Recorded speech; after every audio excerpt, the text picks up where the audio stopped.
Yeah, so what led me to want to do business? I came from a very humble background. Grew up kind of below the poverty line most of my life, not despite like efforts on my parents, but growing up they did a lot of like the network marketing. They were in like Amway and then a ton of other ones. So like growing up I was around kind of that place where they always talk about they have conferences that my parents would go to in like Vegas and different parts of the country and Salt Lake and talk about like um, there's more out there. All you have to do is try. Like a lot of mindset stuff that I was exposed to really young.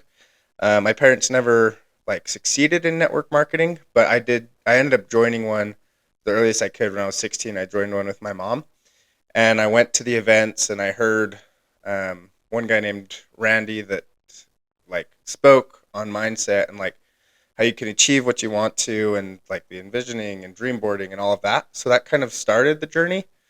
Um, and then it just progressed from there. I went on my mission. When I came home, I tried the college route. I did one semester online. It was during COVID.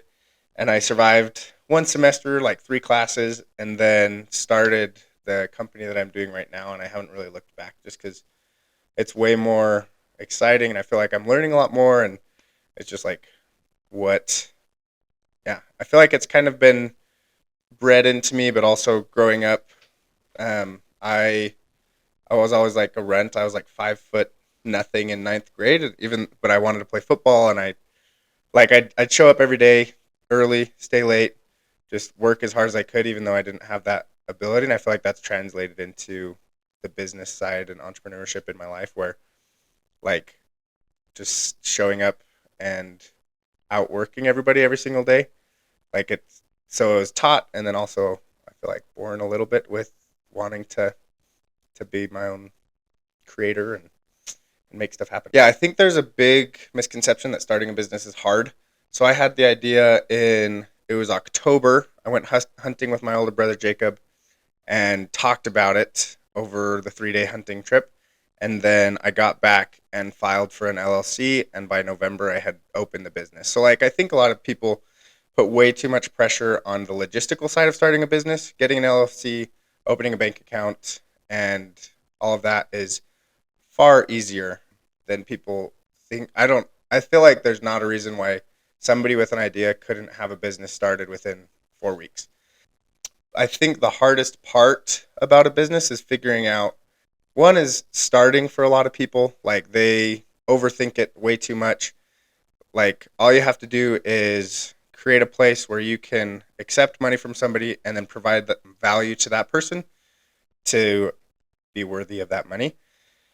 So the hard part is figuring out what the value is that you want to provide. So originally, when I started my company, it was this grandiose, huge. We were going to be an all-in-one. If you were over 65, we were going to change your oil, mow your lawn, clean your house, take you out, like everything. Um, and it's like really funny where we are today versus where that started out.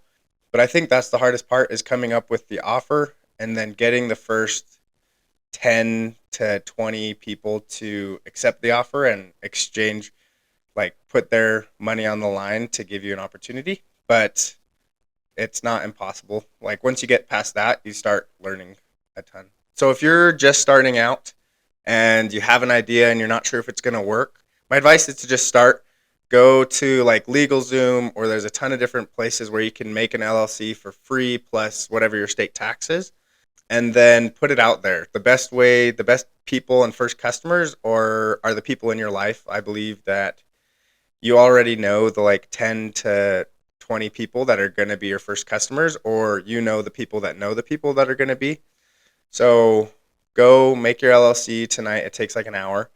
And then reach out and DM people in your circle and say, hey, I'm starting this thing. And it could start out as for free, obviously. So when I started, the idea was it was going to be like a $2,500 a month minimum thing. But that is a lot harder than saying, you might work for $10 an hour or whatever your service or idea is to start, but then you start getting the testimonials and you can grow from there. But make your LLC, it takes an hour, and then just DM 100 people and say, hey, I'm doing this thing. Would you be willing to give me a shot? And you'd be amazed at how supportive your immediate connections are, your friends, your family, your neighbors, your classmates, everything like that. So if you can't, this is something that I learned. It cost me a lot, probably at north of $100,000 to learn. If you can't make money without money, you can't make money with money. So like if you go, I think so many people chase funding, chase investors, chase family and friends to give them money when they should be chasing customers and clients and people that are paying for the service. Because from what I found, it's way hard to get people to invest in an asset because your business is an asset. If they invest in it, but you don't have any revenue coming in, that's like a 99% risk for them. Like their chance of return is so small. So if funding is a worry, because like I said, I came from, so when I started my business the first year, I was doing garage doors. So this was my schedule for most of the year. I would do garage doors from like 8 a.m. until 2 p.m.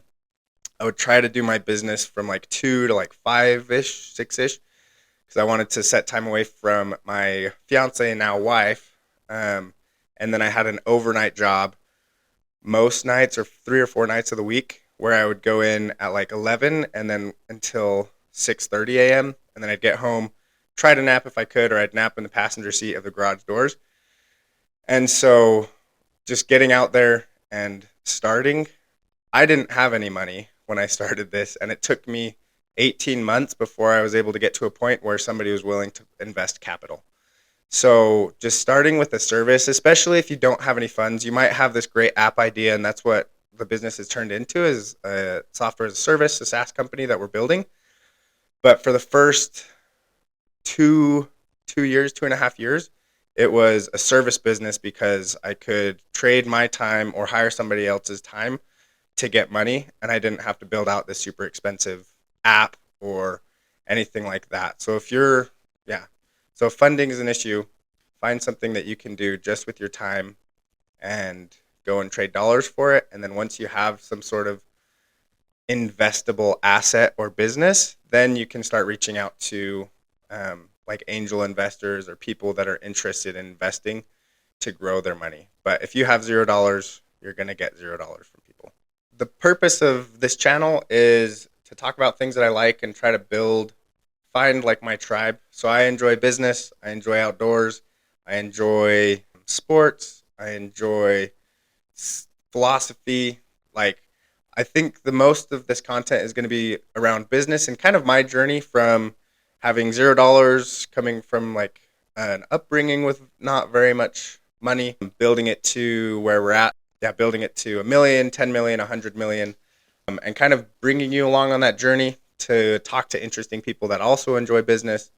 But you'll probably hear some other stuff in there because I enjoy outdoors, I enjoy fitness, I enjoy philosophy, I enjoy mindset things. So a little bit of everything, but just sharing things that I enjoy and finding other people that like it as well.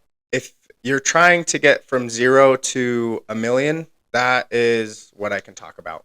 And that's what I'll be talking a lot about. And then joining me from 1 million to 10 to 100.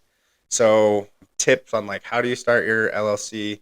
How do you find that first customer? How do you network? How do you price? How do you all of those things? If you're interested in starting a business, basically turning you from a being a entrepreneur, somebody that wants to start a business but hasn't actually done anything, to being an entrepreneur and giving you some tips that I've learned as I've scaled my business and learned a ton along the way. I was thinking about this last night actually, like work-life balance.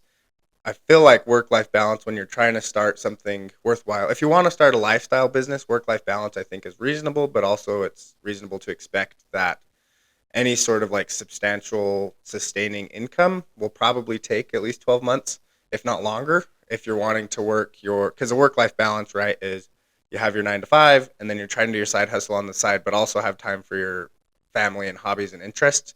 It's going to take a long time. But I do believe in work family balance, but I don't believe in like work life balance when you're trying to build something extraordinary because work family that's something I'm proud of. Like throughout all of the time building my business, I have always set a time. I'm very rarely, if ever, I've missed dinner and bedtime with my son. But over the last few years since building this, like I said, I love camping and skiing and fishing and golfing, and I can count on my 10 fingers how many times in the last 3 years I've done any of that.